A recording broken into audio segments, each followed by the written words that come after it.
जय भीम। मैं हूं अशोक दास और आप देख रहे हैं दलित दस्तक। बंगाल चुनाव अभी देश में सबसे ज्यादा चर्चा का विषय बना हुआ है। सबकी निगाहें बंगाल की तरफ है। नरेंद्र मोदी, अमित शाह, पूरी बीजेपी, पूरा संघ जोर लगाए हुए है कि वो ममता बनर्जी को सत्ता से बेदखल कर दे और बंगाल पे कब्जा कर दे। तो वहीं दीदी भी पूरी तैयारी से लगी हुई हैं और वो किसी भी हालत में बंगाल को छोड़ने के मूड में नहीं है और बीजेपी को मुंहतोड़ जवाब दे रही हैं, उन्हीं की भाषा में कहें तो। इसी बीच में एक महत्वपूर्ण घटनाक्रम यह हुआ है कि राजद के राष्ट्रीय जनता दल के नेता और बिहार के पूर्व मुख्यमंत्री तेजस्वी यादव जी ने मुलाकात की है ममता बनर्जी से। और ये जो मुलाकात हुई है इसके क्या मायने हैं, इसी बारे में हमारे साथ बातचीत करने के लिए श्याम रजक जी। सर, बहुत स्वागत है आपका। श्याम रजक जी के बारे में अपने दर्शकों को बता दूं, वो कई बार मंत्री रह चुके हैं बिहार में, एक्स मिनिस्टर रहे हैं और जनरल सेक्रेटरी हैं फिलहाल राष्ट्रीय जनता दल के, और एक दिग्गज नेता है, बड़ा नाम है। सर, अभी आप लोगों ने मुलाकात की ममता बनर्जी जी से, आप भी तेजस्वी जी के साथ थे लगातार पूरे घटनाक्रम के दौरान। इस मुलाकात में क्या हुआ सर? जी, हम लोग लगभग 15-20 दिन से ज्यादा हम लोग इस प्रयास में थे कि जिस तरह से बंगाल को षड्यंत्र करके बांधने की साजिश भारतीय जनता पार्टी और आरएसएस के द्वारा की जा रही है, इससे ममता बनर्जी को किसी तरह से उलझा नहीं दिया जाए। और इसके लिए हमारे नेता लालू यादव जी का भी निर्देश था और हमारे जो युवा तुर्क नेता है, जो प्रतिपक्ष के नेता है तेजस्वी यादव जी का भी, कि हम लोग को बंगाल में बीजेपी को अगर कुचलना है तो तृणमूल कांग्रेस और ममता जी का साथ देना होगा, क्योंकि वहां पर बिहार के और हिंदी भाषी और दलित वर्ग के लोग, पिछड़ा वर्ग के लोग की बड़ी संख्या है वहां वोटों की, और उनको किसी तरह से दिग्भ्रमित करके ये हिंदू जो राष्ट्रवाद की जो उनकी जो कल्पना है उसको साकार न हो पाए। और इसके लिए हम लोगों ने प्रयास किया और ममता जी ने उसके बाद समय दिया। ममता जी ने, हमारी बात हुई, हम लोग के लिए कितना सीट पर चुनाव लड़ना है नहीं लड़ना है ये हमारे लिए महत्वपूर्ण नहीं था। महत्वपूर्ण था कि बीजेपी को, आरएसएस को किसी तरह हम वहां पर पांव पसारने नहीं दें, और इसमें जो भी संभव होगा हम लोग हर संभव तन मन धन से ममता जी को मदद करेंगे। राष्ट्रीय जनता दल ने ये विचार किया और उसमें हम लोगों ने कल ममता जी से बात की। ममता जी ने इस बात को स्वीकार किया और हम लोगों के साथ मिल करके कैंपेन करने का काम, और जगह जगह टीएमसी के जो 294 सीट है उस सीट पर हम लोगों का जहां जहां प्रभाव है उन जगहों पर हम लोग कैंपेन करेंगे, ज्वाइंट कैंपेन भी करेंगे, हमारे वर्कर भी हर जगह लगने का काम करेंगे। सर, समर्थन की बात आप लोग लगातार कह रहे हैं, लेकिन ये नैतिक समर्थन दे रहे हैं या फिर गठबंधन होगा, चुनावी गठबंधन? पूरी चुनावी राजनीति में हमारा राजनीतिक समर्थन है, हमारा नैतिक समर्थन है और हमारा जो विचार है उसका पूरा समर्थन है, क्योंकि बंगाल में टीएमसी ही भारतीय जनता पार्टी को परास्त करने में एक बड़ा हथियार साबित हो सकती है।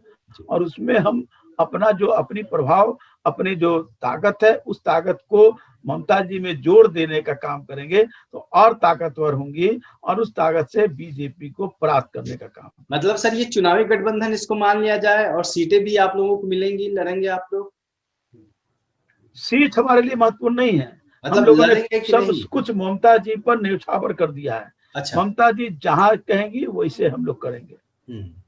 तो सर, राजद को इसमें क्या फायदा है? आप लोग कह रहे हैं कि नैतिक समर्थन दे रहे हैं। हाँ, राजद का ये फायदा है कि हमारी उत्पत्ति ही हुई है भारतीय जनता पार्टी के उद्देश्यों को परास्त करने के लिए। बिहार में आपने देखा कि तेजस्वी जी ने जिस तरह सभाएं की और लोगों का समर्थन जुटा, लेकिन जिस तरह से अपहरण करके लोकतंत्र को भारतीय जनता पार्टी ने, एक जो व्यक्ति थे जो कम सीट आए थे उनको मुख्यमंत्री बना के और अपने एजेंडा को बिहार में लागू करना चाहते हैं। हम लोगों ने इससे बड़े सीखने का काम किया है और हम नहीं चाहते हैं कि देश के अन्य राज्यों में भारतीय जनता पार्टी इस तरह से काम नहीं करे, और काम अगर करेगा तो राष्ट्रीय जनता दल अपने उद्देश्यों की पूर्ति के लिए और इस देश में जो हमारे जो लोग हैं, हमारे जो पूर्वज लोग रहे हैं, जो हमारे बाबा साहब भीमराव अम्बेडकर का जो उद्देश्य रहा है, उस उद्देश्य को हम पूरे देश में मरने नहीं दे, उसको परास्त नहीं होने दे, बल्कि भारतीय जनता पार्टी को परास्त करें। यही हमारे लिए सबसे बड़ा सफलता है। सर, इस मुलाकात के पहले भी आप तकरीबन 2 हफ्ते तक कलकत्ते में रहे। आप टीएमसी के तमाम नेताओं से मिले, ममता बनर्जी जी के भतीजे से मिले, अभिषेक बनर्जी जी से। आप वहां जमीन पे चीजों को देखते रहे, तो क्या एक अंदर खाने क्या बात हुई आप लोगों की और जमीन पे क्या स्थिति है? देखिए, जमीन पर स्थिति है कि आम जनता जो है, चाहे वो माइनॉरिटी के लोग हों, दलित वर्ग के लोग हों, नेपाली वर्ग के लोग हों, चाहे वो हमारे जो बिहारी और हिंदी भाषी के लोग हों, सब लोगों के मन में इस बात की कसक है भारतीय जनता पार्टी जब आएगा तो यहाँ पर वो हिंदू एजेंडा को लागू करने का काम करेगा। और ये लागू करने से जो हमारे नेता कहा करते थे कि लोगों का दिल अगर टूटेगा तो देश टूटेगा, और इस ओर बढ़ता जा रहा है भारतीय जनता पार्टी। बंगाल केंद्र है पूरे नॉर्थ ईस्ट और पूर्वांचल क्षेत्र का, उस केंद्र में अगर वो स्थान ले लेता है तो पूरे पूर्वांचल क्षेत्रों में एक खतरनाक घंटी बजेगी। इसलिए हम लोग चाहते हैं कि वहां भारतीय जनता पार्टी किसी तरह से शामिल नहीं हो, और इसी क्रम में हम लोग रहे पहले से। और अभिषेक बनर्जी से बात हुई, अपने कार्यकर्ताओं को भी हमने उत्साहित किया कि सवाल चुनाव लड़ना नहीं है, चुनाव भी लड़ेंगे तो 2-4 सीट पर लड़ेंगे तो हम ममता जी के ही लिए लड़ेंगे, तो इससे अच्छा है कि ममता जी को पूर्ण रूप से समर्थन करें। वो लड़ रहे हैं तो हम लड़ रहे हैं, तो अपने कार्यकर्ताओं को हमने पूरा हौसला अफजाई करने का काम किया और उनको इस बात का संकल्प भी तेजस्वी जी ने दिलाया, दोनों हाथ उठा करके तन मन से, मस्तिष्क से, हृदय से, कि हम किसी भी हालत में तृणमूल कांग्रेस को परास्त नहीं होने देंगे, बल्कि भारतीय जनता पार्टी को परास्त करेंगे। तो सर, राजद के समर्थन से तृणमूल कांग्रेस को क्या फायदा होगा? कितना राजनीतिक दखल है आरजेडी का बंगाल में? देखिए, आप देखते होंगे पुराने काल से ही बिहार के लोग बंगाल में जब मिले थे, बंगाल में लोग रोजगार के लिए जाते थे और आज वहां वो बस गए। वहां के आर्थिक, वहां की क्षेत्रीय, वहां की भौगोलिक जो संलग्नता है उनकी, और 1 करोड़ से ज्यादा बिहारी और यूपी के जो हिंदी भाषी के लोग हैं, उनका वहां पर प्रभाव है और वो निर्णय में एक बड़े प्रभावकारी हो सकते हैं। और उनका जो समर्थन या उनका जो विश्वास है वो लालू यादव जी में, राष्ट्रीय जनता दल में है। और आज जो तेजस्वी यादव जी जो युवा नेता के रूप में उभरे हैं, इसके प्रति लोगों का, युवाओं का आकर्षण बढ़ा है। तो वो समर्थन जब हम लोगों ने दे दिया है तो वो समर्थन टीएमसी को मिलेगा और पूरे पुरजोर के साथ, चाहे वो बर्धमान इलाका हो, आसनसोल इलाका हो, पुरुलिया इलाका हो, चाहे वो आपका ये कलकत्ता का जो सेंट्रल कलकत्ता का इलाका हो, इन सब इलाकों में हम लोग का स्थान है। फिर हमारा जो सीमांचल इलाका है उस जगह पर भी, जो बंगाल से सटा हुआ है, सिलीगुड़ी से लेकर के, और उन सब इलाकों में भी हमारा प्रभाव है और हम जिताने और हराने की कैपेसिटी रखते हैं। कितने विधानसभा सीटों पर सर? इसलिए ये देखिए, अगर कहें तो हम लोग लगभग 60-70 सीटों पर हमारा प्रभाव है। कोई ऐसा विधानसभा क्षेत्र नहीं है इन 60-70 में जहां 15 से लेकर के 25,000, कहीं कहीं तो 60-70 हजार वोटों का वर्चस्व है, हमारे वोटरों का, हमारे प्रभावकारी लोगों का, हमारे समर्थकों का, हमारे कार्यकर्ताओं का। तो वो समर्थन मिलेगा, वो जब पूरे मजबूती के साथ लगेंगे तो टीएमसी को इसका बहुत जोर फायदा होगा। भारतीय जनता पार्टी कोई भी साजिश कर ले, वो साजिश नहीं चलेगा, क्योंकि बिहारी की जो सोच है कि जो सोच लेता है उसको ठोक देता है। तो सोच लिया है कि टीएमसी को हम जिताएंगे, तो इस बात को अपने जीवन में, अपने हृदय में ठोक लिया है और उसको हम भारतीय जनता पार्टी को परास्त करेंगे। और सर, जो जमीन पे लड़ाई है, बीजेपी ने जिस तरीके से मोर्चा खोल रखा है बंगाल में, बहुत मतलब बीजेपी की जो एक रणनीति रहती है कि वो पुरजोर तरीके से उसके सारे नेता एक साथ लग जा रहे हैं। योगी जी भी गए थे वहां पे, उन्होंने श्री राम की बात की और तमाम बातें जो उनका एजेंडा है उससे तृणमूल और आप लोग कैसे निपटेंगे? देखिए क्योंकि उसी बिहार उसी में भी वो लोग उसी उसी एजेंडे उसी पे में वो मैं देश आ के रहा कई हिस्से जीतते जा रहे हैं। पूरे पूरे मैं कह रहा हूँ कि बिहार में भी उन्होंने प्रयास किया था, जी और बिहार में अकेला तेजस्वी यादव जी ने और जो हमारा गठबंधन ने पूरा मेहनत किया। हम लोग आ गए 110, 122 आना था, 15 सीटों से 19 सीटों पर आप देखेंगे या आपने मूल्यांकन किया होगा, जी जहां पदाधिकारियों की साजिश के तहत हम लोगों को परास्त करने का काम किया गया, और हम लोग जीते हुई सीट को, जिस पर पदाधिकारियों ने बधाई दिया वहां के जिलाधिकारियों ने, उसको फिर 4 घंटे के बाद कह दिया कि आप 12 वोट से हार गए, कहीं 200 वोट से हार गए, कहीं 100 वोट से हार गए।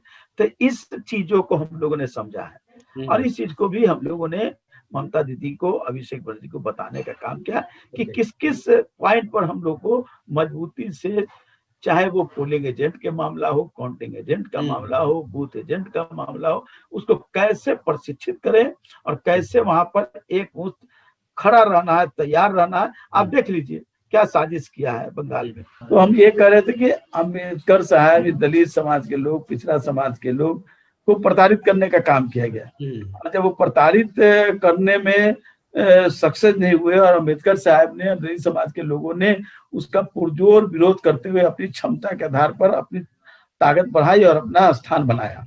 वही बाबा साहब अम्बेडकर है जिनको महाराष्ट्र में संसद में जाने से रोका गया, बाद में उसी बंगाल से उनको संसद में भेजा गया। तो आज सवाल है कि बंगाल के अस्तित्व का सवाल नहीं है, सवाल है राष्ट्र के अस्तित्व का सवाल है।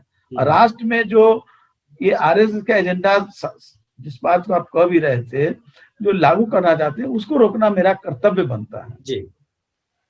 अच्छा सर, एक आखिरी सवाल ये है कि कहते हैं कि राजनीति में कोई किसी का दुश्मन नहीं होता, वक्त के हिसाब से दोस्त और बनते रहते हैं, लेकिन जिस तरीके से आरजेडी और बीजेपी के बीच में एक तल्खी बढ़ चली है, खास तौर पे 2-2 चुनाव के बाद, और जिस तरीके से लालू यादव जी को भी तमाम दिक्कतों का सामना करना पड़ा है उस दौर में, तो क्या आरजेडी ने बीजेपी को अपना दुश्मन मान लिया है? किसी दल को, किसी व्यक्ति को दुश्मन नहीं मानता हूँ, लेकिन जो उसके विचार है उसको मैं दुश्मन मानता हूँ। जो विचार है देश को तोड़ने वाली, जो विचार है चंद मुट्ठी व लोगों का शासन देश भर में स्थापित हो जाए और फिर से वो ब्राह्मण व्यवस्था हो जाए। क्या कारण है कि क्षत्रिय को पूजा करने का अधिकार नहीं है, दलितों को तो छोड़ दीजिए, क्षत्रियों को भी पूजा करने का अधिकार नहीं है, वैश्यों को भी पूजा करने का अधिकार नहीं है, मंदिर का पंडित बनेगा तो पुरोहित बनने का अधिकार नहीं है। हाँ, क्षत्रिय को अधिकार क्यों नहीं है? क्षत्रिय को सिर्फ सुरक्षा करने का अधिकार है, ये दिया है इस मनुवाद ने। इसको लोग नहीं समझ रहे हैं, यही समझाना चाहते हैं और यही लड़ाई है मेरी। अच्छा, अगर उत्तर प्रदेश की राजनीति, बंगाल की राजनीति में देखी जाए तो वहां की जो राजनीति है, लंबे वक्त तक लेफ्ट की राजनीति रही, फिर ममता बनर्जी आई, कांग्रेस रही, तो एक विचारधारा की लड़ाई होती रही है, जाति धर्म की बातें कम होती थी। लेकिन इस बार जैसे धार्मिक एक उन्माद को सामने रख के चुनाव में बीजेपी जा रही है, और तमाम एक तरीके से मतुआ लोगों की बात की जा रही है जो शेड्यूल कास्ट से ताल्लुक रखते हैं, उसको वो एक बड़ा मुद्दा बन गया है। तो अगर हम बहुजन वोटों की बात करें, जो बहुजनवादी हैं लोग, वहां पे वोटर हैं, तो उनका क्या समीकरण है, वो कितने प्रभावी हैं बंगाल? बहुजन बहुत प्रभावकारी हैं और वो टीएमसी के साथ है, राष्ट्रीय जनता दल के साथ है, और लालू यादव की जो रही है लड़ाई, उस लड़ाई में उन लोगों ने अप्रिशिएट किया है शुरू से ही, बंगाल में रहते हुए भी, और उसका हम पूरा जोड़ करके बीजेपी को बंगाल की खाड़ी में भेज देना चाहते हैं कि नरेंद्र मोदी जी के अच्छे मित्र हैं ट्रंप, वो जाए बंगाल की खाड़ी से हिंद महासागर होते हुए अरब महासागर से अमेरिका में जाकर ट्रंप से मिल ले और ट्रंप के साथ सरकार बनावे अमेरिका में, ये हम चाहते हैं। जी, श्याम रजक जी, आपका बहुत बहुत धन्यवाद। और आपने जो तमाम आप लोगों के सुझाव होंगे, क्योंकि जिस तरीके से आखिरी वक्त में आरजेडी को एक झटका लगा था, आपने उसका जिक्र किया कि तमाम लोगों को बधाइयां मिल गई थी विधायकों को, लेकिन उनको आखिरी वक्त में कहा गया कि आप चुनाव हार गए हैं। तो जो वो आप लोगों ने सुझाव दिए होंगे, निश्चित तौर पे हम भी मानते हैं कि पूरा स्ट्रेटजी बन रहा है वहाँ, काम आएगा। स्ट्रेटजी बन रहा है पूरा। हम लोग को फिर जाएंगे, लेकिन अभी हम लोगों के, हमारे अध्यक्ष, टीएमसी के अध्यक्ष और हमारे 4-5 लोग, उनके 4-5 लोग अभिषेक बनर्जी की अध्यक्षता में और इस सारे चीजों का मूल्यांकन कर रही है कि कहाँ कहाँ कैसे प्रशिक्षण देना है, कहाँ हमारा प्रभाव है वहां पर हमारे नेता लोग जाएंगे, जहाँ उनके प्रभाव है उनके नेता लोग जाएंगे। तेजस्वी जी अकेले भी मीटिंग करेंगे, तेजस्वी जी ज्वाइंट मीटिंग भी करेंगे और इन सब रणनीति होगी बीजेपी को प्राप्त करने की। अब देख लीजिए ना वहाँ जोगी क्या कर रहे हैं, आज ही उनकी सभा चल रही है मालदा में, वो क्या कर रहे हैं, जय श्री राम, जय अम्बेडकर क्यों नहीं कहते हो, क्यों नहीं कहते हो, अम्बेडकर से इतनी घृणा है। ये है असली लड़ाई। हाँ सर, बहुत बहुत धन्यवाद आपका, आपने तमाम मसले पे बात रखी जो मुलाकात हुई, और इस मुलाकात के नतीजे क्या होंगे ये जल्दी ही पता चल जाएगा जब बंगाल के नतीजे घोषित होंगे चुनाव के। Sir thank you so much, आप देखते रहिए दलित दस्तक। धन्यवाद, जय भीम। दलित दस्तक आपका अपना चैनल है, यह चैनल आपकी आवाज उठाने के लिए है। इसको जरूर सब्सक्राइब करें और अपने दोस्तों से भी करवाएं। बेल आइकन पर भी जरूर क्लिक करें।